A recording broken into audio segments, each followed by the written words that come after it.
तुम्ही कधी असं मंदिर पाहिले का जेथे पूर्ण डोंगर पिवळा होतो, जेथे देवावर सोनं नाही तर हळद उधळली जाते? आज आपण आलो आहोत महाराष्ट्राच्या कुलदेवताकडे, जेजुरीच्या खंडोबा महाराजांच्या दर्शनाला.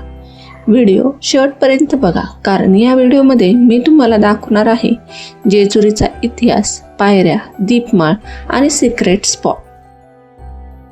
प्रवास सुरू झाला पुणे ते जेजुरी. याचा व्हिडिओ आपण अगोदर अपलोड केलेला आहे आपल्या चॅनलवर.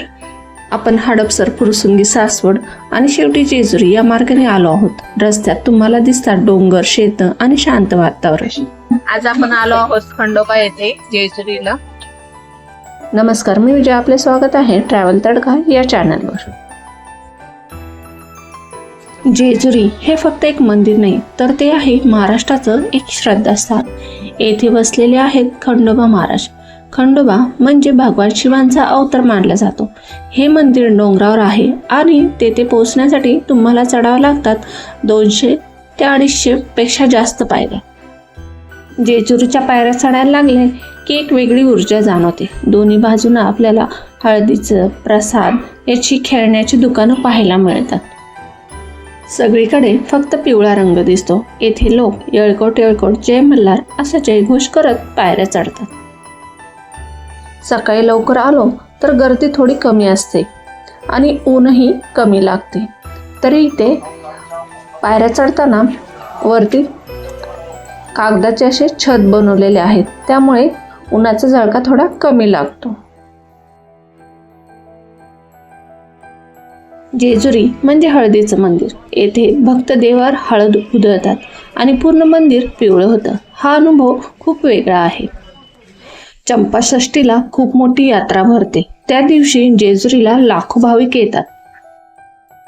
खंडोबा हे भगवान शिवांचे एक रूप मानले जाते. त्यांना मल्हारी, मातंड, भैरव अशा नावांनी ओळखले जाते. लोकविश्वासानुसार खंडोबा हे शेतकरी, धनगर आणि सामान्य जनतेचे रक्षण करणारे देव आहेत. जेजुरीचा मुख्य इतिहास एका युद्धाशी जोडलेला आहे. पूर्वी मनी आणि मल्ल नावाचे 2 राक्षस होते. त्यांनी पृथ्वीवर खूप अत्याचार केले. तेव्हा भगवान शिवांनी खंडोबाचा अवतार घेतला आणि जेजुरीच्या डोंगरावर त्यांच्याशी युद्ध केलं आणि शेवटी त्यांचा पराभव केला. मनी मल्ल युद्धकथा ही या डोंगराशी जोडलेली आहे. मल्हारी नाव हे याच विजयामुळे पडले. मल्लहारी, मल्लाचा पराभव करणारा. खंडोबा यांना मार्तंड भैरव असेही म्हणतात. मार्तंड म्हणजे सूर्य, भैरव म्हणजे भगवान शिवाचे उग्र रूप. म्हणजेच खंडोबा हे शिव आणि सूर्य यांचे एकत्रित रूप मानले जाते. खंडोबा महाराजांना नेहमी पांढऱ्या घोड्यावर स्वार दाखवले जाते. हातात तलवार किंवा भाला असतो. ही प्रतिमा त्यांना एक योद्धा देव म्हणून दर्शवते. आपण वरती मंदिराच्या इथं आलो आहोत. सगळीकडे आपल्याला भंडारा उधळलेला पाहायला मिळतो. सगळीकडे पिवळं पिवळं मंदिर आपल्याला दिसत आहे. रामनवमी झाल्यामुळे येथे उत्सव झालेला दिसतोय. आता आपण आलो आहोत खंडोबा मंदिराच्या इथे. येळकोट येळकोट, जय मल्हार. रामनवमीनंतर आम्ही गेलो होतो, त्यामुळे येथे रामनवमीचा उत्सव झालेला दिसतो आहे. फुलांच्या अक्षरामध्ये श्रीराम पर्व लिहिलेले पाहायला मिळते. खंडोबा देवांच्या 2 पत्नी मानल्या जातात. एक म्हाळसा, त्या एक ब्राह्मण कुटुंबातल्या होत्या, पारंपरिक आणि धार्मिक स्वरूप दर्शवते. आणि दुसऱ्या बानाई, त्या धनगर मेंढपाल समाजातील होत्या, ग्रामीण आणि लोक जीवनाशी जोडलेल्या. यामुळे खंडोबा सर्व समाजांना एकत्र जोडणारे देव मानले जातात. खंडोबांचं प्रमुख मंदिर जेजुरी डोंगरावर वसलेले हे मंदिर आहे. महाराष्ट्रातील सर्वात प्रसिद्ध तीर्थक्षेत्रापैकी एक आहे. खंडोबांच्या पूजेत हळदीला खूप महत्त्व आहे. भक्त देवावर हळद उधळतात. याला भंडारा म्हणतात. हळद समृद्धी, विजय आणि शुभतेचं प्रतीक. म्हणूनच जेजुरी पूर्ण पिवळी दिसते. मंदिराच्या 4 साईडनी ऊन लागू नये भाविकांना, म्हणून त्याचीही त्यांनी सोय केलेली आहे. आता आम्ही लाईनमध्ये लागणार आहे दर्शनासाठी. 8:30 वाजले आहेत. भाऊ, किती वेळ लागतोय दर्शनासाठी?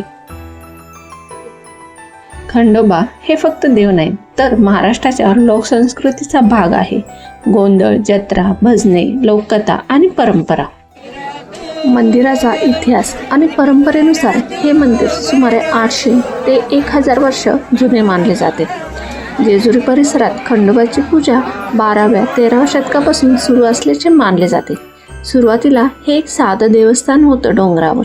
यादव आणि बहामनी काळात या ठिकाणाला धार्मिक महत्त्व मिळायला सुरुवात झाली. लोकश्रद्धेमुळे मंदिर हळूहळू प्रसिद्ध होत गेलं.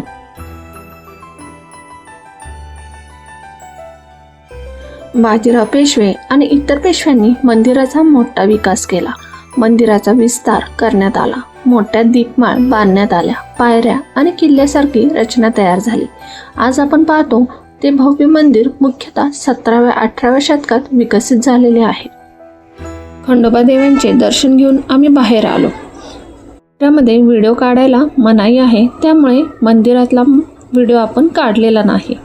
आणि त्याच्या मागच्या साईडला तुळजाभवानीचे मंदिर आहे. येथे तुळजाभवानी मातेची सुंदर अशी मूर्ती आपल्याला दिसते. लाईन मध्ये थांबलो होतो आणि 9 वाजले आहेत. आता अर्धा तास लागले आम्हाला दर्शन होण्यासाठी. खंडोबाची येळकोट येळकोट जय मल्हार म्हणत मी भंडारा उधळला. येथे दर्शन घेऊन प्रदक्षिणा करून आल्यानंतर मागच्या साईडला आपल्याला म्हाळसा देवींचे मंदिर पाहायला मिळते. येथेही सर्वजण दर्शन घेतात.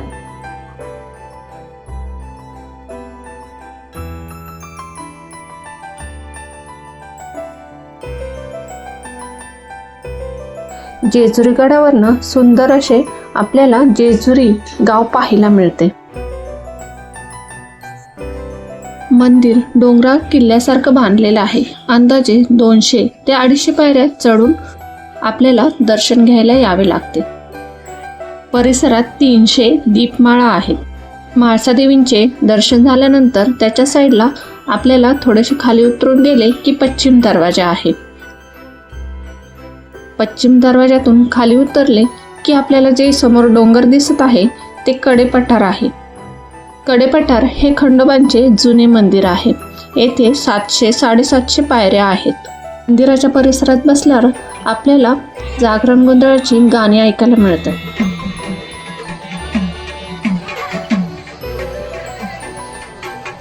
मंदिरात हळद उधळण्याची परंपरा अजूनही चालू आहे. मंदिराच्या परिसरामध्ये एक छोटंसं मंदिर आपल्याला पाहायला मिळते. तेथे तळी भरण्याची जागा आहे. खंडोबा मंदिर हे फक्त जुने नाही, तर ते आजही जिवंत आणि भक्तीने भरलेले आहे.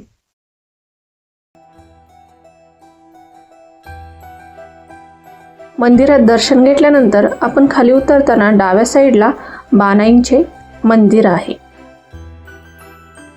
जेजुरीगड उतरताना थोडेसे ऊन लागले, त्यामुळे आम्ही येथे थंड सरबत प्यायला थांबलो. कोकम सरबत, लिंबू सरबत येथे आपल्याला मिळतं. बानाई देवींचे मंदिर जेथे आहे त्याच्याच वरती अहिल्या देवी होळकर यांची प्रतिमा पाहायला मिळते. जेजुरी गडाचा व्हिडिओ आवडला असेल तर चॅनलला लाईक, शेअर आणि सबस्क्राईब करा. येळकोट येळकोट जय मल्हार.